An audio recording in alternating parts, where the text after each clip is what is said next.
Bueno, gloria a Dios. Amén. Los que estén disfrutando en esta tarde pueden decir aleluya. Aleluya. Amén. Pues la verdad que me siento contento, dichoso y privilegiado de poder estar en esta tarde con la iglesia de nuestro Señor Jesús, pudiendo compartir este culto. Amén. Amén.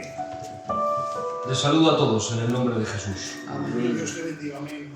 Miren, para mí, el hecho de saludar en el nombre de Jesús, para mí tiene un verdadero significado. Y es que el hecho de saludarles en el nombre de Jesús quiere decir que no estoy aquí solamente por mi propio deseo, sino es porque es Dios quien me envía. Por lo tanto, cualquier cosa que yo vaya a compartir en esta tarde, cualquier cosa que les pueda decir, el mensaje que yo traigo no es mío, es un mensaje que Dios me ha dado.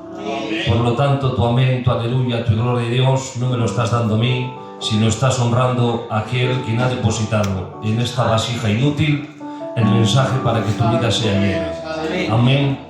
Así que yo no me entretengo más y vamos a leer su palabra, aleluya, en 2 de Crónicas 20, en el 12 dice así: Oh Dios nuestro, no lo juzgarás tú, porque en nosotros no hay fuerza contra tal grande multitud que viene contra nosotros, y no sabemos qué hacer.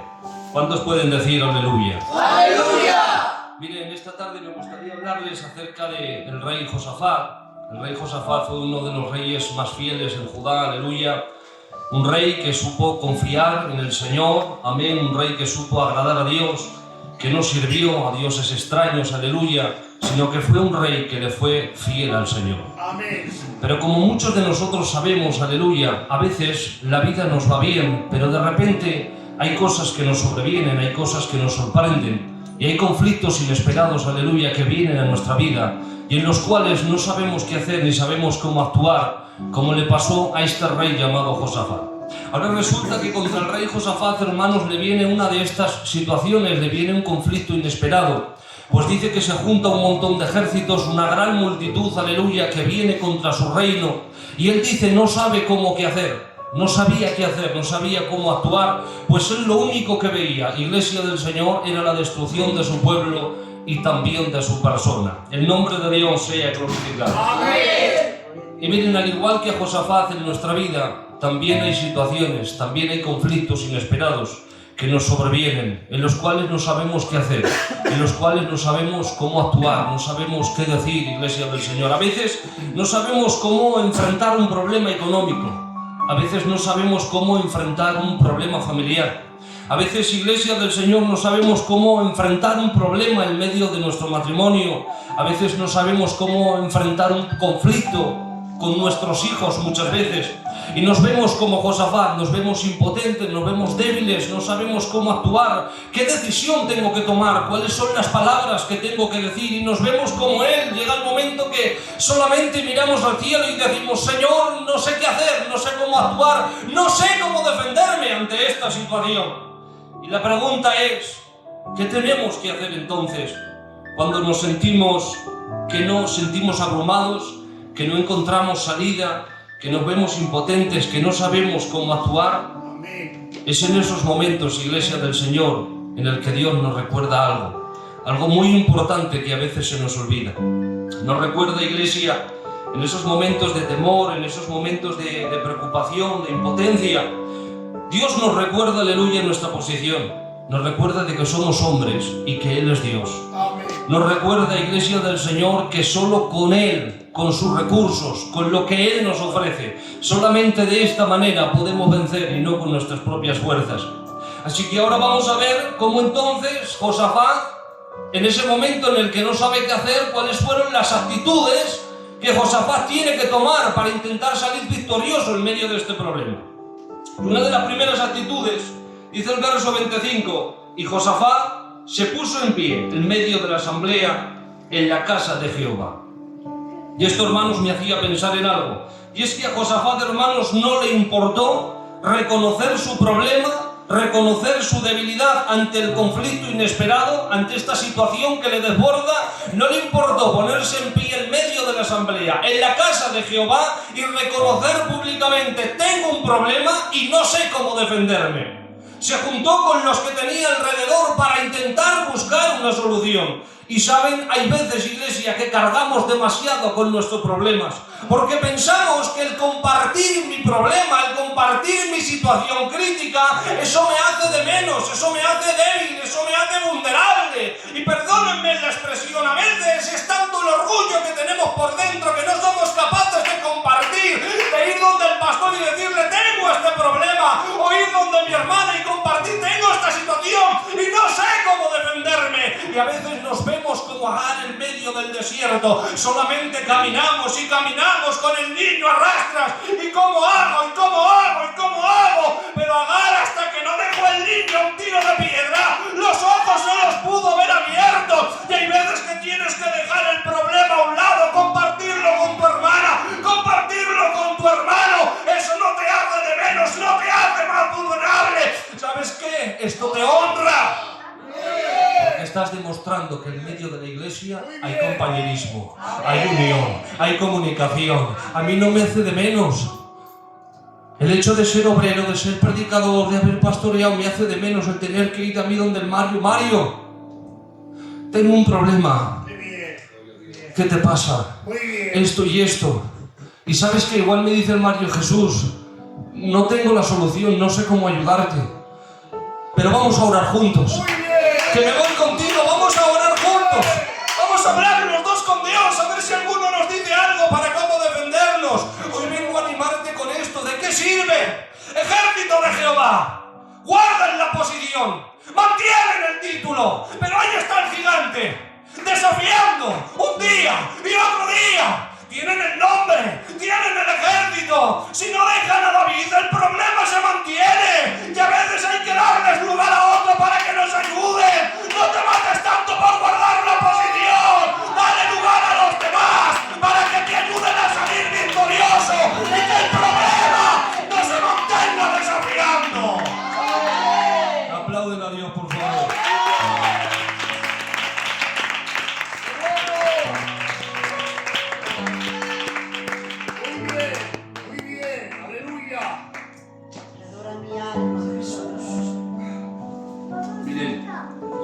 Otro de los puntos 7 minutos que tiene Josafat es que dice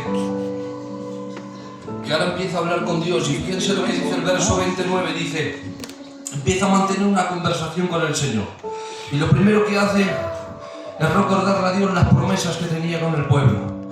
Y uno de los cachos le dice, en el verso 20, cuando se habla con Dios, le dice, a causa de nuestras tribulaciones, dice, no clamaremos a ti, no nos oirás tú y nos salvarás. O sea, mantiene una conversación con el Señor, diciendo, eres tú quien dices que te clamaremos, nos librarás, nos salvarás. Eres tú quien prometió estar con el pueblo, eres tú quien nos ha prometido defendernos. O sea que en el momento del conflicto inesperado no solamente reconoce el problema, sino que ahora, cuando conversa con Dios, lo que hace es empezar a recordar las promesas que Dios tenía para el pueblo. Y qué bueno, iglesia, es tener esta capacidad de recordar su palabra, de recordar las promesas que Dios tiene hacia nosotros, iglesia, en estos momentos de prueba, en estos momentos difíciles, en los que no podemos hacer frente a la situación.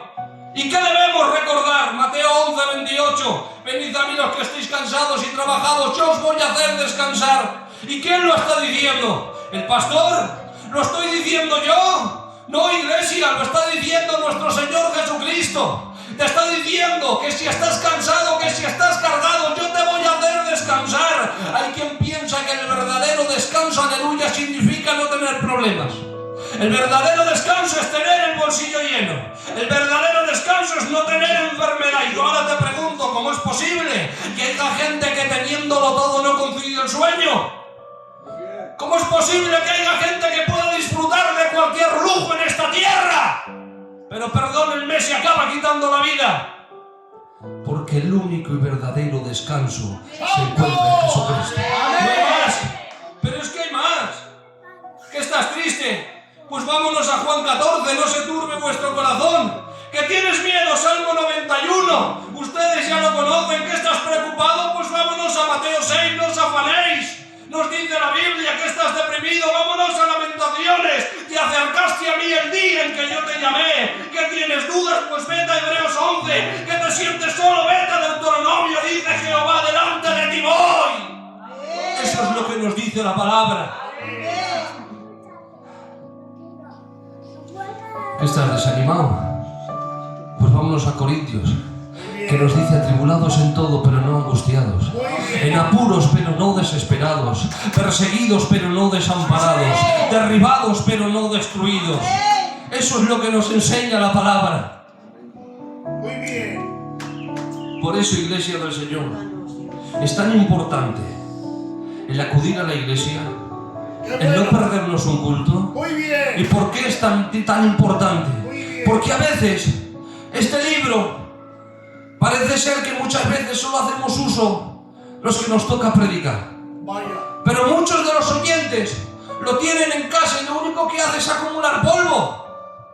Porque a veces no leemos la palabra. Algunos se justifican diciendo: es que leo y no entiendo lo que leo. Y no toman la palabra de Dios. Por eso es tan importante no perderse en culto. Porque esto es tu alimento. Si en el momento del conflicto inesperado, en el momento de esa prueba en la cual no sabes qué hacer, puedes recordar esto. Podrás recordar Mateo, podrás recordar Corintios, podrás recordar Lamentaciones, pero si no te alimentas de su palabra, dime cómo te vas a defender. Simplemente se mantendrá el problema y no vas a encontrar la solución. Amén. Ayúdenos, Dios, a recordar las promesas ante el conflicto inesperado. Pero es que el Josafat no solamente recuerda las promesas, es que empieza a hacer uso de más recursos. Primero reconoce el problema, entiende que entre muchos puede encontrar solución. Ahora reconoce, ahora empieza a recordar las promesas, porque eso le ayuda a fortalecerse, a llenarse todavía de esperanza, a llenarse de fe creyendo en el poder del Señor. Pero es que ahora dice: y Josafat recurrió al ayuno. Y el ayuno para algunos era en el tiempo antiguo, que lo tenían que hacer los ancianos, pero es que el ayuno en este tiempo presente, iglesia, sigue siendo necesario. El ayuno es un arma poderosa en el Señor. El ayuno es decirle no a la carne, pero sí al Espíritu. Y el ayuno, iglesia del Señor, nos ayuda ante el conflicto inesperado. Les recuerdo rápidamente el ayuno de la reina Esther, que muchos de ustedes ya lo conocen. Quieren matar a Mardoqueo. Ahora Esther, ¿qué soluciones tiene? ¿Qué puede hacer ella? No puedo hacer nada, ustedes ya saben la historia. Pero es que ahora fíjense, hay un detalle. Dice: reúne a todos los que están en Susa. Dice: no comáis ni bebáis. Y yo también lo voy a hacer con mis doncellas. Y esto me llamaba mucho la atención, porque en el momento que tuvo que empezar a ayunar ante una situación en la cual no tiene recursos y no sabe cómo defenderse, esto me maravilla. Reúne a todos los que están en Susa, que yo también los voy a hacer con mis doncellas.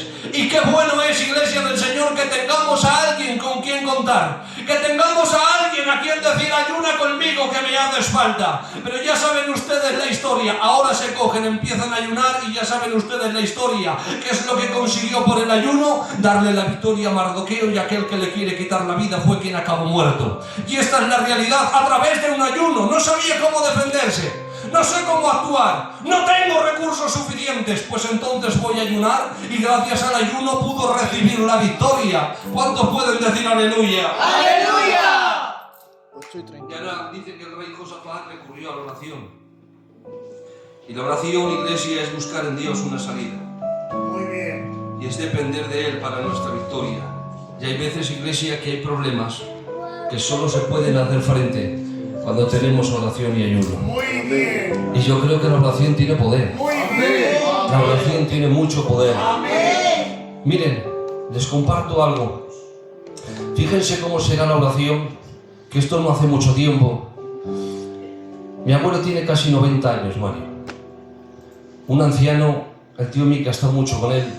Un anciano pasional para el Evangelio. Su pasión es la Biblia. Muy bien. Su pasión es Dios. No ha tenido otro deleite. No ha tenido otro deleite. ¿Por qué nos dices esto? Porque no hace mucho tiempo su compañera, mi abuela, cayó enferma. Durante mucho tiempo ha estado rogando para que Dios haga algo. Dios no ha escuchado la oración y se la ha llevado. Ahora ustedes imagínense qué situación tan difícil Para un anciano, después de tantísimos años, lo único que tiene es su compañera y ahora le falta. Encerrado en casa, no quiere ni ir al culto, tiene varia frustración, no entiende el porqué. Un hombre que lleva muchos años en el Evangelio, Pero ahora fíjense una cosa, ha llegado el pastor a casa y solamente ha hecho falta media hora de oración para que al día siguiente apareciera en el culto diciendo: Dios sigue haciendo milagros. Este es el poder que tiene la oración, no hay más. Y hay conflictos y problemas, iglesia, que solamente se pueden hacer frente con la oración y no con nuestras fuerzas. Ya lo dice, y el rey Josafat recurrió a la adoración. O sea, fíjense todo lo que estaba haciendo el rey Josafat, recurriendo a todos los recursos que podía acceder él, porque no tenía más ante ese conflicto inesperado. Y la adoración, iglesia del Señor, significa estar activo, aleluya, y no pasivo ante el problema. Significa hacerle frente, iglesia, con valentía, también con decisión. Dice la Biblia que dos ciegos van donde el Señor y le preguntan, y el Señor les pregunta: ¿qué queréis que os haga? Que reciba la vista. Y ahora el Señor les dice: conforme vuestra fe os sea hecho. Y ahora aquí se nos presenta una cuestión. Es que los ciegos van donde el Señor y le claman. Y le dicen: queremos recibir la vista. Y el Señor les dice: conforme vuestra fe sea hecho. Y ahora aquí, hermanos, la adoración para mí significa lo siguiente. Cuando estos ciegos claman, se está presentando la necesidad. Y ahora cuando Dios les dice: conforme vuestra fe, se está presentando la fe. Y hay veces, iglesia, que venimos delante del Señor y lo único que hacemos es posicionar la necesidad, el problema que tenemos. Presento lo que estoy viviendo, presento la situación que estoy atravesando, pero no tengo la suficiente fe como para creer que lo que yo le estoy pidiendo a Dios lo puedo recibir. Estos dos ciegos, ¿sabes por qué recibieron la vista? Porque no se conformaron solamente con poner la necesidad, sino que creyeron que lo que le estaban pidiendo a Dios lo pudieron recibir. La oración significa no quedarte parado y accionar, ver a Jesús y acercarse. Necesito el manto lo recibo. Esto es la adoración, no quedarte quieto, sino avanzar ante el problema. ¿Cuántos dicen aleluya? ¡Aleluya! Y un fuerte gloria a Dios. ¡Gloria a Dios! Por último dice que recurrieron a la alabanza. Y no lo hicieron de cualquier manera. Lo hicieron, aleluya, con voz alta, con voz fuerte y creyendo en el poder de Dios. Y Josafat recibió la victoria. Ante el conflicto inesperado, no tengas miedo por reconocer el problema ante la iglesia. Recuerda las promesas de Dios. No te olvides de ayunar. El ayuno sigue siendo efectivo. No te olvides de orar. Les comparto una anécdota y ya con esto termino. Dice que en una ocasión había un hombre que vivía en un pueblo y quería servir al Señor, pero tenía que arar la tierra para ganar su economía. Y empieza a hablar con el Señor y le dice: Señor, necesito que me envíes a alguien para trabajar la tierra cuanto antes y podré salir a servirte. Y ahora cuando se pone a orar con el Señor, se levanta por la mañana, llama a alguien a la puerta. Y la persona que le viene, pastor, es un hombre con silla de ruedas. Y ahora este hombre empieza a decir: Señor, necesito a alguien que me ayude a labrar la tierra. Y me has enviado un hombre con silla de ruedas.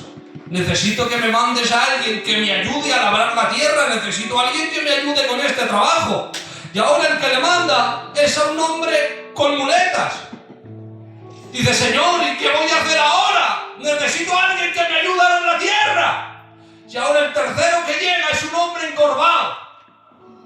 Dice: Señor, te he dicho que me mandes a alguien porque quiero servirte, pero tengo que arar la tierra. ¿Qué voy a hacer? Dice: toma el que está en la silla. Dice: agárralo y mételo en la tierra. Y ahora coge al que está en la silla, lo toma y empieza a arar y empieza a trabajar así por la tierra. Y ahora cuando llega al final le dice: darte la vuelta, ¿qué ves? Dice: veo que se ha hecho un surco. Dile al de la muleta que vaya por donde se ha hecho el surco. Y ahora el de la muleta empieza a andar y empieza a andar por donde se ha hecho el surco. Y ahora coge y le dice: oye, dile al encorvado que coja la semilla. Y ahora llega el encorvado y empieza a echar la semilla. Dice: ¿te das cuenta? A veces esperamos en Dios a que